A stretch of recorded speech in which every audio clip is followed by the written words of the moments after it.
They don't deal in absolutes. Just like the, what was it, the Phantom Menace Star Wars movie, only a Sith speaks in absolutes. That's what I'm saying here. Don't be a Sith.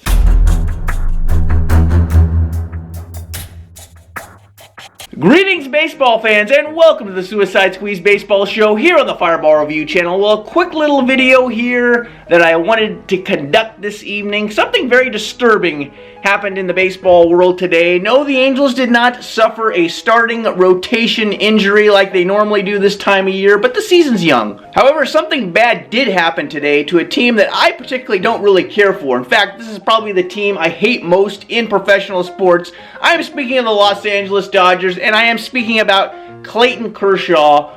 The man had a perfect game going into the 8th inning, and he was pulled after the 7th inning by manager Dave Roberts. Let me tell you something, ladies and gentlemen. There have been over 220,000 baseball games played in Major League Baseball throughout history, okay?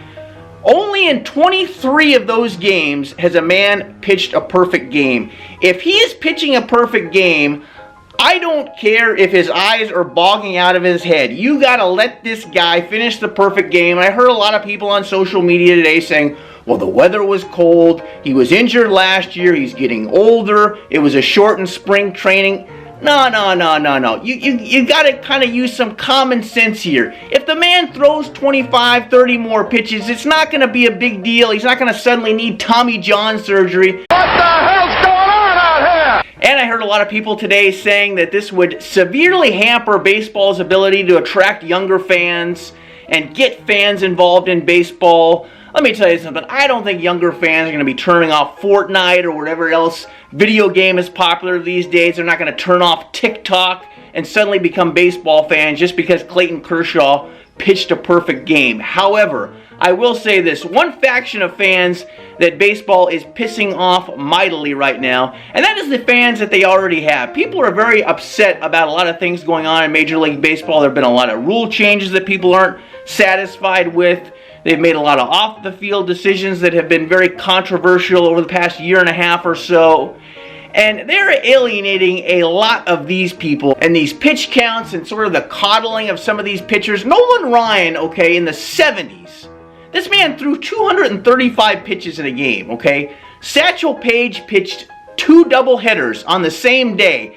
Now look, these are extreme examples, but just use some common sense, okay? Like I said, like I alluded to earlier, okay, if a man throws another 20 or 30 pitches in a game, it's not going to kill him, all right? You could even skip a start if you have to, but let the man try to make history. Clayton Kershaw has done pretty much everything there is to do in this game. He's never going to get an opportunity like this again. No, if you're Dave Roberts, you go up to Kershaw after the 7th inning and say, you know what, big fella, I'm going to let you finish this thing, but let's try to wrap this up at 20, 30 pitches. Go right after these guys, challenge them, make them get themselves out.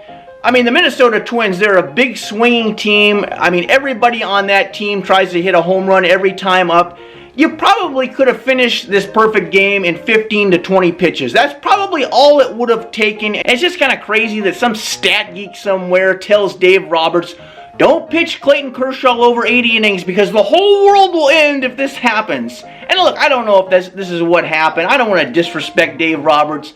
You know, maybe this was his decision and his decision alone, but we all know that the Dodgers are an analytical-driven type of team like Oakland and Tampa. And hey, that works for these teams when they're in the regular season. They just blow through the regular season. But I'm not against sabermetrics and analytics. In fact, if you're not doing that in the regular season, you know, you're falling behind the times. You got to sort of embrace some of that stuff, but you got to use some common sense too, and you got to go with an old school approach, especially when you get into the playoffs.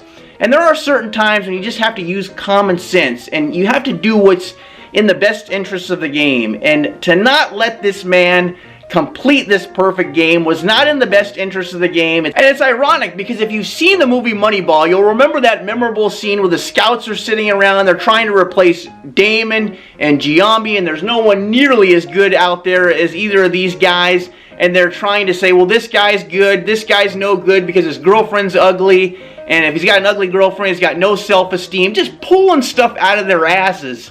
But you know, a lot of the sabermetric guys have almost become those guys. They're so married to their stat sheet and their Macintoshes.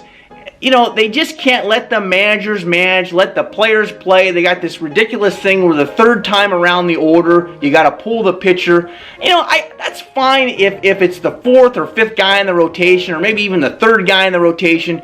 But the top two guys, if you got Jacob deGrom out there, and he's going around the order the third time, and he's humming along, he's pitching very, very well, leave the man in the game. What are you doing? Who cares if it's the third time around the order? I remember when I played baseball, and look, I played in high school. I'm not trying to compare myself to a big leaguer in any way, shape, or form, but I know if a pitcher was pitching well in a game, and a manager on the other team took him out too early, we were all excited. We couldn't do anything with this guy, and we thought, hey, if he's bringing up in somebody else, it can't be any worse than it has been. And I guarantee it, a lot of major leaguers feel this way too. And I don't want this to come off as an anti-sabermetrics video rant at all, okay? That's not what I am stating at all. I am very pro-sabermetrics in a lot of ways. I think there are certain things that I don't necessarily agree with that whole philosophy on baseball, but I am just saying there's got to be a counterbalance. You got to have some old school type of ways of getting things done. You know, the Giants did a tremendous job of that when Bruce Bochy was the manager for a number of years. I think the Cardinals have done a great job. There's just a counterbalance there. You don't have to go all in on Saber or all in on the old school type of approach.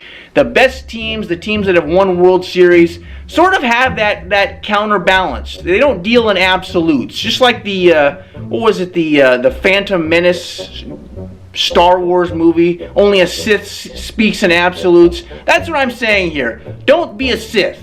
I find your lack of faith disturbing. But more than likely, if you throw an extra 15 to 30 pitches, it's not going to hurt you. And if you're really worried about it, just push his next start back a couple of days. That's all you do. It's not a big deal. But now I want to hear from you guys. Let me know down in the comments, do you agree with me? Do you think the Dodgers should have let Clayton Kershaw try to finish off that perfect game? Or do you believe they made the right decision in pulling him in the 7th inning and denying the man a place in history? This is America. You guys are entitled to your opinion too. This is still America, isn't it? I'm not sure sometimes these days, but let me know down in the comments below.